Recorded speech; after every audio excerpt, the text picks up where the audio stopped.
வீரா சீரியல்ல இப்போ ஒரு அட்டகாசமான ப்ரோமோ வந்திருக்கு. மிஸ் பண்ணாம ஃபுல்லோடையும் கேளுங்க. வியூஸே வந்து சரியா வர மாட்டேங்குது. என்ன காரணம்னு தெரில. கன்டினியூஸா உங்க ஆதரவு வந்து நம்ம சேனலுக்கு வந்து தாங்க. வீராக்கு வந்து ஃபோன் கால் வந்து வருது போல இருக்கு. அந்த இடத்துல வீரா வந்து யோசிச்சிட்டே இருக்காங்க. என்னடா அது வித்தியாசமான நம்பர்ல ஃபோன் கால் வருதுன்னு சொல்லி கால வந்து அட்டெண்ட் பண்றாங்க. என்ன ஆச்சு? யார் நீங்க? அப்படின்னு சொல்லி நம்ம வீரா வந்து விசாரிக்கிறப்ப, நான் இது மாரி ராமச்சந்திரன் ஐயாக்கு ரொம்பவே தெரிஞ்சவங்கம்மா. அது மட்டும் இல்லாம ராமச்சந்திரன் பையன் வந்து இங்க வந்து கிடக்குறாப்புல. நீங்க வந்து கூட்டிட்டு போனீங்கன்னா நல்லாயிருக்கும். மாறனுக்கு இதே வேலையா போச்சு. எப்ப பார்த்தாலும் இத எடுக்காத, எடுக்காதன்னு நம்மகிட்ட சத்தியம் பண்ணி சொன்னா, எடுக்க மாட்டேன்னு. இப்ப என்னடான்னா, அவன் வந்து அத எடுத்துட்டான். அவன புரிஞ்சிக்கவே முடியல. சோகம் இருக்க வேண்டியது தான் ஒரு மனுஷனுக்கு. அதுக்கு நீ இப்படியாங்கிற மாரி வீரன் வந்து ஆட்டோ ஓட்டிக்கிட்டே மாசா வந்து வந்துகிட்டு இருக்காங்க. அந்த இடத்துல ஆப்போசிட்ல வேற யார் வராங்கன்னு பார்த்தீங்கன்னா, நம்ம மாறன் தான் வந்துகிட்டு இருக்காங்க. அந்த இடத்துல "யார்யா அது? ஆட்டோ இப்படி ஓட்டிட்டு வந்துகிட்டு இருக்குது?" அப்படின்னு சொல்லி நம்ம மாறன் வந்து சத்தம் போடுறாங்க. "அதெல்லாம் இருக்கட்டும். நீ அங்க தானே கிடந்த. நான் எங்க இருந்தேன்? இதே லொகேஷன்ல ஒருத்தவங்க உன்ன பார்த்தேன்னு சொன்னாங்க தூங்கிட்டு இருந்ததாக. என்னடா இப்படி பண்ணிட்டு இருக்க?" "என்னது தூங்கிட்டு இருக்கேனா? ச்சீ! அதான் நான் எடுக்க மாட்டேன்னு சொன்னேன்ல. அப்படி இருக்க சூழ்நிலையில நான் எதுக்கு இதெல்லாம் செய்ய போறேன்?" "இல்ல. எனக்கு உன் மேல சந்தேகமா இருக்கு. ஊதி காட்டு." "ஏய்! நான் தான் உனக்கு சத்தியம் பண்ணி குடுத்துருக்கேன்ல. எப்போதும் இந்த மாறன் சத்தியத்த மீறினதா சரித்திரமே கிடையாது தெரியுதா?" அப்படின்னு சொல்லி கேட்குறாங்க. "நீ சத்தியத்த மீறினியா இல்லையான்னு உன் வாய் வந்து காட்டிக் குடுத்துரும். ஊதப் போறியா இல்லையா?" அப்படின்னு சொல்லும்போது, ஊதுறாங்க. "ஆமா, எந்த பிரச்சனையும் இல்ல." அப்படி இருக்கும்போது, "என்ன ஆச்சு? யாருக்கு வந்து ஃபோன் அடிச்சது? உனக்கு முதல்ல என்ன ஃபோன் வந்துச்சு? எதுவும் புரியலையே. உங்க வீட்டுக்கு சம்மந்தப்பட்டவங்க யாரோ ஒருத்தவங்க தான் தெரிஞ்சவங்கன்னு சொல்லி என்ட்ட வந்து பேசுனாங்க."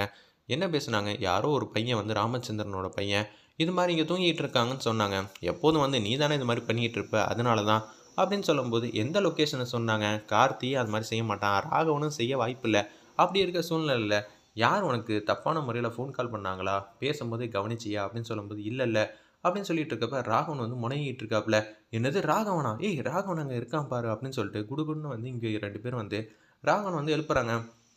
என்ன மாமா இப்படி பண்ணியிருக்கீங்க? ராகவா உனக்கு இதெல்லாம் பழக்கமே இல்லையாடா? ஏன்டா இப்படி பண்ணிட்டு இருக்க? ராமச்சந்திரனுக்கு மட்டும் தெரிஞ்சா என்ன ஆகும் தெரியுமா? உன் மேல தான் வந்து மிகப்பெரிய பொறுப்பே வந்து குடுக்குறாங்க. நீ என்னடா இப்படி பண்ணி வச்சிருக்க? கண்மணி சம்மந்தப்பட்ட விஷயம் ஏதோ ஒண்ணு ராகவனுக்கு தெரிஞ்சிருச்சு. அதனால தான் ராகவன் வந்து இந்த மாரி பண்ணியிருக்காங்க போல இருக்கு. கண்மணி நீ இது மாரி செய்வேன்னு நான் நெனச்சு கூட பார்க்கலன்னு, அந்த இடத்துல வந்து அவரையும் மீறி வந்து கேட்ட விஷயத்தெல்லாம் வந்து சொல்லிட்டு இருக்காங்க. என்னது? கண்மணி சம்மந்தப்பட்ட விஷயம் வந்து ராகவனுக்கு தெரிஞ்சதுனால தான் இது மாரியா பண்ணிட்டாரா? அப்படின்னு சொல்லி மாறனுக்கும், அந்த இடத்துல வீராவுக்கும் சந்தேகம் வருது. முதல்ல இவன யாருக்கும் தெரியாம வந்து வீட்டுக்கு வந்து கூட்டிட்டு போணும். சரி, இவன புடி அப்படின்னு சொல்லி மாறன் வந்து புடிச்சு அப்படியே ஆட்டோல ஏறி உட்கார வைக்கிறாங்க. மாமாக்கு என்ன பிரச்சனையா இருக்கும்? அப்படின்னு சொல்லி வீராவும், நம்ம மாறனும் வந்து யோசிச்சுட்டு இருக்க மாரி காட்டுறாங்க. முதல்ல வந்து ஒரு டீ கடையில நிப்பாட்டு. எதுவா இருந்தாலும் அப்புறம் பேசிக்கலாம்னு சொன்னோனே, ஏன் இப்படியே போய் இவன் இமேஜ வந்து டோட்டலா வந்து இல்லாம ஆக்க போறியா? சோடா ஊத்தி கொஞ்சமா தெளிய வைப்போம் அப்படின்னு சொல்லும்போது உட்கார வைக்கிறாங்க. சோடாவ எடுத்து அப்படியே வந்து மேல வந்து ஊத்துறாங்க. கொஞ்சம் கொஞ்சமா வந்து தெளியிறாங்க. "சோடா கொஞ்சம் குடிடா" அப்படின்னு சொல்லி அந்த இடத்துல வந்து மாறன் வந்து சொல்லிட்டு இருக்காங்க. கொஞ்சம் கொஞ்சமா வந்து அவர் நார்மல் நிலைமைக்கு வந்துகிட்டு இருக்காங்க. மாறன் இவர் இப்படி பண்ணியிருக்காருன்னா, தப்பெல்லாம் யார் மேலன்னு தெரியவே இல்லையே! ஆமா, இவன் இது மாரி செய்யக்கூடிய ஆளே இல்ல. என்னமோ வந்து கண்மணிய பத்தி தான் முனகிட்டு இருக்கான். அண்ணி அப்படி என்னதான் சொன்னாங்க? இவன் கோவப்பட்டுட்டானா? இல்ல கோச்சுக்கிட்டானா? ஒண்ணும் புரியலையே! அப்படின்னு சொல்லிட்டு இருக்கிறப்ப "டேய் மாறா! என்னடா ஆச்சு?" அப்படின்னு சொல்லி கேஷுவலா வந்து கேட்குறாங்க. நம்ம ராகவன், "அது சரி, எப்போதும் மாமா, என்ன மாமா, மாறன் தான் இது மாரி பண்ணிட்டு இருப்பாங்க, பொறுப்பு இல்லாம இருப்பாங்கன்னு நான் கேள்விப்பட்டுருக்கேன். ஆனா நீங்க இது மாரி பண்ணுவீங்கன்னு நான் நெனச்சு கூட பார்க்கல. சாரி வீரா, தப்பாயிடுச்சு. என்ன பண்றது? எனக்கும் ஒரு சின்ன மனசு தானே. அந்த மனச வந்து காயப்படுத்திக்கிட்டே இருந்தா, எனக்கும் வந்து எப்படி இருக்கும்?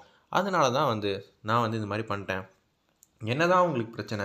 அதெல்லாம் உன்கிட்ட சொல்லிட்டு இருக்க முடியாதும்மா. கண்மணி தான் என்ன திட்டிட்டா" அப்படின்னு சொல்றாங்க. "என்னது கண்மணி உங்கள திட்டிட்டாளா? நான் என்ன ஏதுன்னு கேட்கட்டா? இது ஹஸ்பண்ட் அண்ட் ஒய்ஃப்குள்ள நடக்கக்கூடிய பிரச்சனை. நீங்கலாம் வந்து தலையிடக்கூடாது." "அது ஓகே தான் மாமா. அது நீங்க ரூம்குள்ள வந்து சண்டை போட்டீங்கன்னா பிரச்சனை இல்ல. ஆனா எப்ப நீங்க ரோட்ல உட்காந்து தூங்குற நிலைமைக்கு வந்துட்டீங்களோ, நான் வந்து கண்மணிகிட்ட கேட்க தான் செய்வேங்கிற" மாரி அதிரடியா மாசா வந்து வீரா வந்து யோசிக்கிறாங்க. அதான் ராகவன் சொல்றான்ல, தேவையில்லாம வந்து அவங்க 2 பேருக்குள்ள பிரச்சனைய வந்து கொண்டு வர வேணாம். நீயும் மாட்டும் பேசிட்டு போயிடுவ. அதுக்கப்புறம் இவங்க 2 பேரும் தனியா இருக்கிறப்ப, ஆமாமா. ஏன்னா என் கூட நீங்க சண்டை போட்டீங்கன்னா, நீ எதுவா இருந்தாலும் வீராட்ட வந்து சொல்லிடுவ. அப்புறம் என்ன ஆச்சுன்னு சொல்லி அவங்க 2 பேரும் இன்னமும் கூடுதலா சண்டை போடுறதுக்கு வாய்ப்பு இருக்கு. இவங்கள சேர்த்து வைக்கிறதுக்கு ஏதாவது முயற்சி பண்ணுன்னு நான் தான் அப்பயே உன்ட்ட சொன்னேன்ல. சரி நான் என்ன ஏதுன்னு பார்க்குறேன்னு, நம்ப வீரா வந்து யோசிக்கிற மாரி காட்டி, இந்த எபிசோட வந்து அதிரடி மாஸா முடிச்சிருந்தாங்க. வெயிட் பண்ணி